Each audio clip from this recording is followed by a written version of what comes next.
High everyone, यता चाहिँ मेरो हस्बेन्ड कपडा मिलाउनु हुँदैछ र कतिजना कस्टमर आएको थियो नि त, उनीहरूलाई देखाएर कपडा मिलाउनु हुँदै थियो र यता चाहिँ कपडा पनि हुनु हुँदैछ। किन भन्दाखेरि हामी चाराली जाँदैछौँ र यता चाहिँ गाडी पनि आइपुगेको छ र हामी बसिसकेको छौँ र म चाहिँ किन चाराली जाँदैछु तपाईँलाई म सबै भन्ने छु।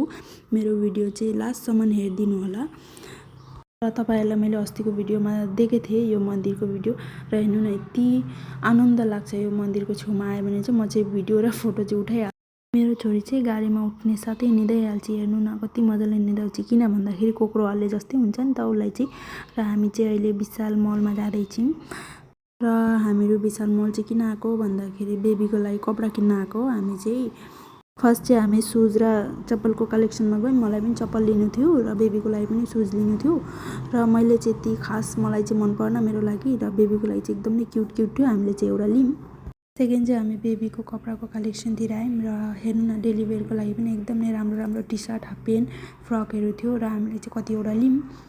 थर्ड चाहिँ क्रिमको कलेक्सनतिर गयौँ र मेरो क्रिम पनि खतम भएको थियो र मैले लिएँ र त्यो चाहिँ क्लिप लिन पाइनँ र हामी चाहिँ यता काउन्टरतिर आइपुगेछौँ बिल पेमेन्ट गर्नुलाई। र हामी चाहिँ विशाल मलबाट निक्लेर यता चाहिँ कुहियारको रस खाँदैछौँ र एकदमै गर्मी थियो नि त।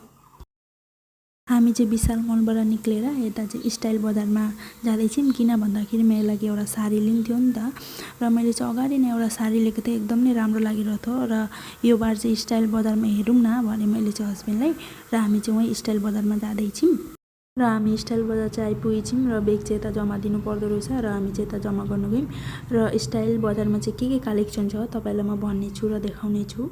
र फर्स्टमा चाहिँ बेबीको कलेक्सन थियो र हस्बेन्डले चाहिँ यता जामा हेर्नु हुँदैछ। दाम हेरेर नि छक्क पर्नु, 500 रुपियाँ थियो यत्रो नानीको जामा र हामीले चाहिँ जामा लिनौँ र हामी चाहिँ माथि जाँदै। र यता चाहिँ आएर हामीले सिस्टरलाई भन्यौँ साडी देखाउनु र थुप्रै नै देखाउनु, एकदमै हेभी र मलाई चाहिँ एकदम यस्तो हेभी चाहिँ मन पर्दैन, सिम्पलमा मनपर्छ मलाई चाहिँ साडी मन परेन। र यहाँ चाहिँ के कलेक्सन छ भन्दाखेरि मेखेला चादर, साडी, कुर्ती र जेन्ट्सको पनि रहेछ र लेहेङ्गा पनि रहेछ र मुखमा लाउने क्रिमहरू चाहिँ पाइँदैन रहेछ। अरू सबै कलेक्सन छ यहाँ चाहिँ। र स्टाइल बजारमा चाहिँ मलाई एकदम नै मन परेन यसपालिको कलेक्सनहरू र हामी साडी मलमा आएका छौँ।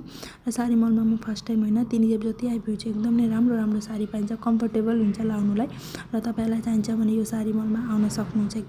र यता चाहिँ हाम्रो सपिङ भइसकेको छ र हस्बेन्डले चाहिँ यता लेहेङ्गा पनि लिनुभएको छ। अस्ति धुनु दिएको थिएँ नि त, त्यही पनि लिएर आएको र मैले के किनेँ तपाईँलाई नेक्स्ट ब्लगमा दिनेछु। ल त गाइस, आजको ब्लग चाहिँ यति नै, बाई बाई।